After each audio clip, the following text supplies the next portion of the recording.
Hey y'all, it's me, Lynn Daniel, coming to you today from the Funny Zone.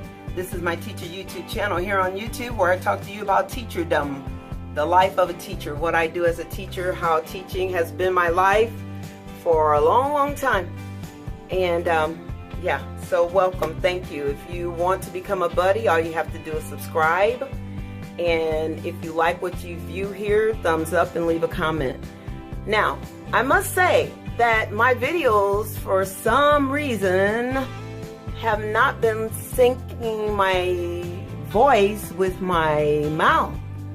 So I don't know what that is, if that is happening because of Wi-Fi connection, or I don't know. But anyway, I don't like that. I think it interferes with my viewership and how long people are on my videos. So if you have any tips on how I can correct that problem, please leave those tips in the comments because I would appreciate them very much. Now, yesterday I uploaded a video that was inspired by another teacher here on YouTube. Her name is Teacher Tales, and she's a teacher from out of New South Wales, Australia, and she uploaded a video about the interviewing process and how candidates are judged and what you can do to make yourself very appealing to your prospective school.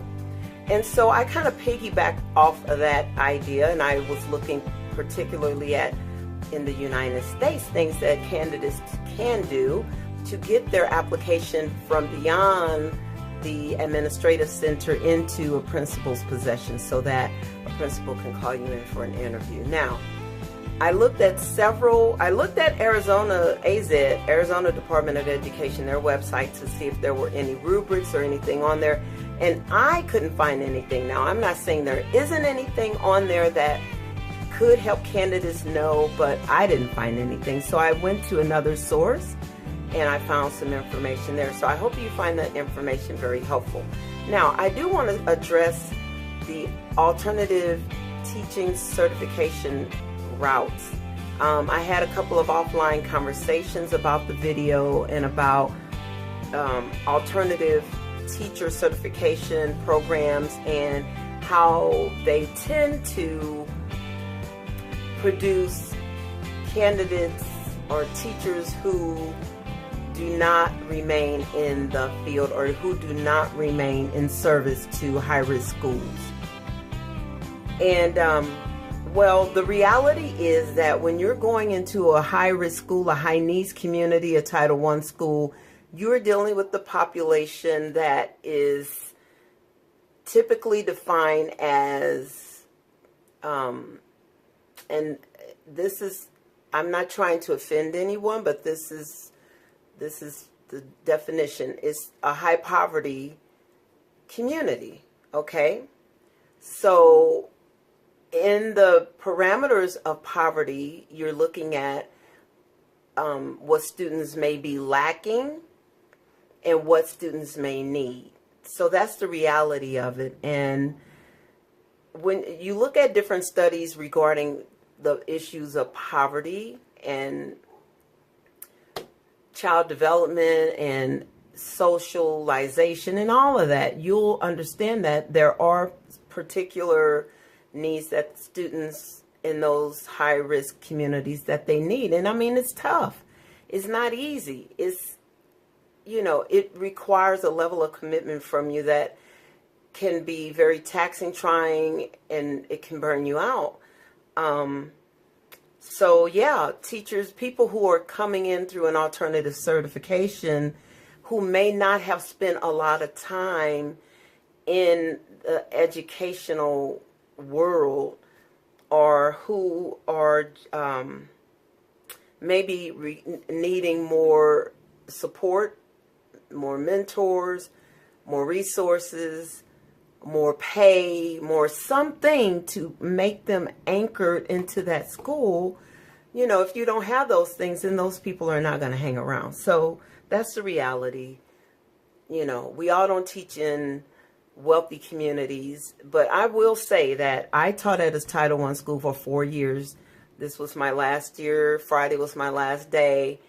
and I enjoyed my entire experience. Now, it was tough. There were times when it was just plain out tough, okay? But it helped me to see what I am made of and what I am committed to and what I can do as a professional to improve my craft, to hone my craft, to just stay abreast of the new technologies, the new strategies, methodologies, what the research is saying and proposing about teaching, about teacher mindsets, about teacher wellness and our self-care, all of that. So now, yesterday's video, I didn't talk a whole lot about my experiences. But guys, listen, I've been teaching for many decades. And so, yes, I have sat on interview boards and interview committees and selection committees over the course of my tenure. And what I have found, now I've not sat on a principal committee where you're selecting a principal or a superintendent, but I've sat on many teacher committees. And what I've discovered in my experience is we receive a checklist of questions. We receive the candidate's portfolio. We go over, before the candidate comes into the room, we may go over some of the questions, you know. We may discuss what we are looking for. There has not been any formal training, as the teacher tells, how she talks about, you know, having to go through a formal training once she was voted in to be on the committee. It's not that formal in my experience. You know, either the principal selects you or the principals, the assistant, them together. You know, they select teachers, or they put out and say, hey, who's interested? And so they're looking for representation from the community, the family of the school community. And it goes like that in my experience. So I've sat on a lot of committees. And, you know, I will say that you got to know what you want for your school, because if you have an idea of what you want for your school, I think you'll go right. And then two, I think rubrics, so that you can assess candidates and judge candidates on different categories, is very helpful, because then you can narrow down. If you have a lot of candidates, then you can pit them against each other by their scale scores, and then make a decision. I mean, go from there. So yeah, I have experience in that, even though I didn't mention it in yesterday's video. I have, guys, too much experience on a lot of different things, right? And I mean, you know, this channel here, I just talk a little bit about what I'm doing. I don't really go all into depth about things, but maybe I do. Maybe maybe I need to tell y'all a little more about what I'm doing behind the scenes, why I haven't been around, and how my doctorate is going and all of that stuff. But I will. You know, I will in another video. If you want to know, just leave it in the comments that you want to know how all my publications and collaborations with my writing partners, how those things have gone, and how my dissertation is progressing and all of that. Just leave me a comment telling me that you want to know.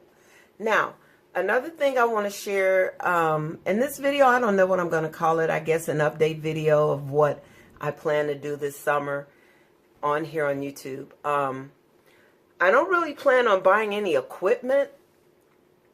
I might, I don't know. I haven't budgeted to buy any new equipment. I did purchase a new little tablet thing, and I will see how that works. I don't know what it is capable of doing. I know it has a camera. I don't know what the pixels or whatever that is. I don't know all of those details just from memory, but it's a little inexpensive thing that I purchased. So if it takes good pictures and if I can edit on it, maybe I'll use that to film.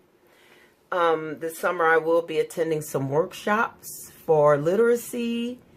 And I'm looking at this one Google. Now, I've been trying to do this Google training thing for 2 years. But the ones that I signed up for, they were on Saturday early in the morning, like 7 o'clock in the morning on Saturday here in Arizona.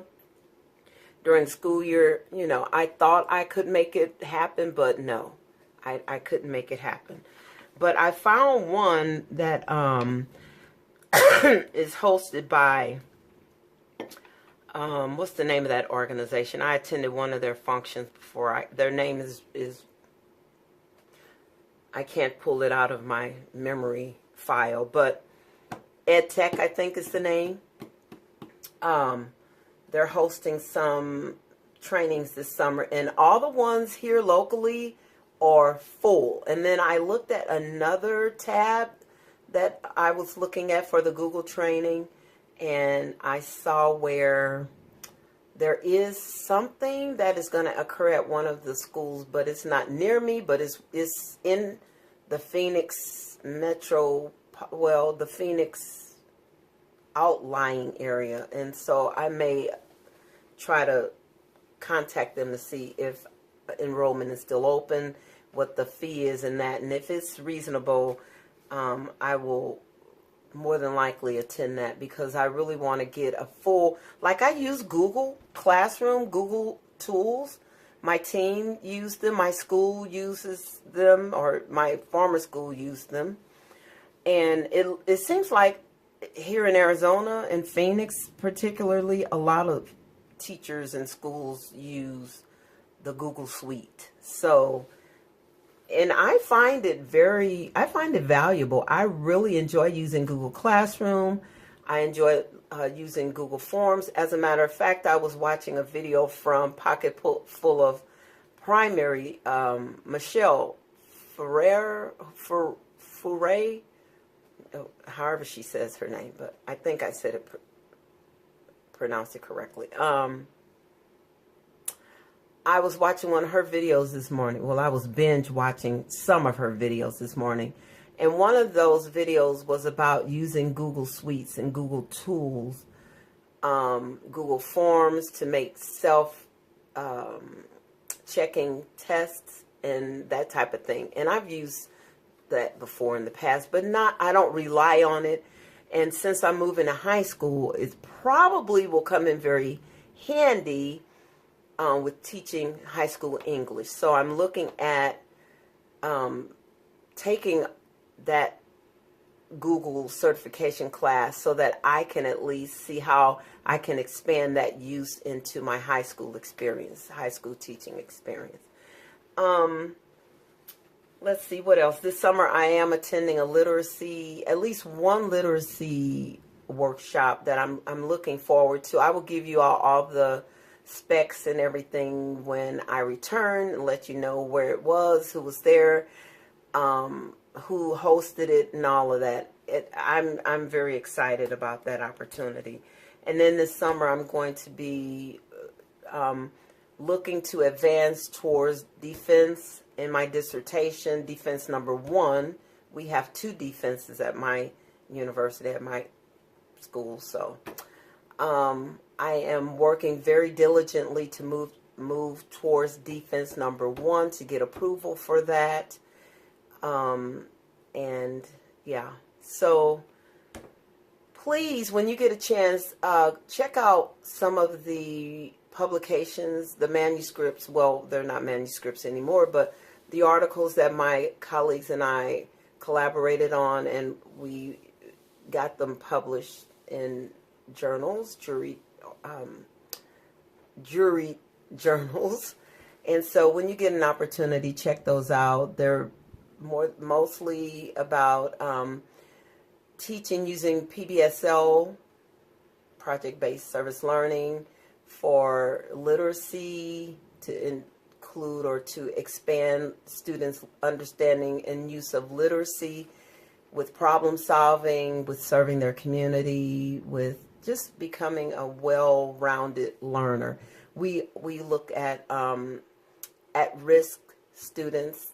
Those are called opportunity youth. We wrote an article about that. We also wrote an article looking at how students can, well, you go check them out. I'll put them in the link. I'll put links below, but please check them out because, you know, they can help you. I mean, we're trying to share our understanding and our experience, and we really hope that you find benefit in what we've done, because we found benefit in what we did. That's why we wrote about it. But when you get a chance, go check them out, okay? And so, yeah, today is Sunday, and I am just going to do a little more work on looking at some statistics and some tools and some tests, and then I am going to clean a little bit. I did clean my granddaughter's room.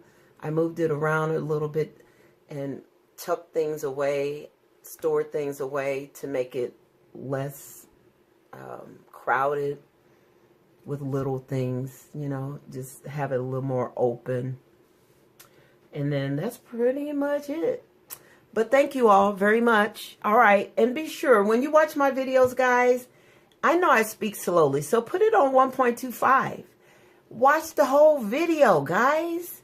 Help me out here.